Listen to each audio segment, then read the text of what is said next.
Fruit tier list part 1, starting off with apples. I mean, they're just the icon of fruit. When you think fruit, you think apples, and that's for a good reason. They're just, good. They're not great, but they're good. They're convenient. They're not too expensive. I'm gonna have to say A tier for apples.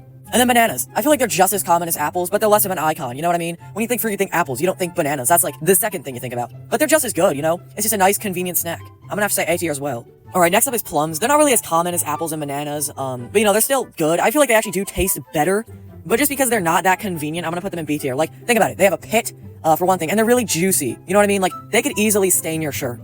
And then watermelons, I mean, they're really juicy. They're juicier than plums, but they're juicy in a good way, Like, the juice is the main part about it, and they're just so sweet. They're so good. One watermelon is enough for, like, a party of people. Anything other than S tier is just a crime for watermelons. Alright, and then peaches, they're, like, I think a little bit better than plums because they're not really that messy. Like, they're still juicy, but they're not too juicy. And the taste is a little better, too, so I'm gonna have to say A tier. Finally, grapes. Oh my god, grapes are some of the best fruit. Like, the only thing you waste in grapes is the vine, and then you just pop them in your mouth, and it's, like, really good and juicy, you know what I mean?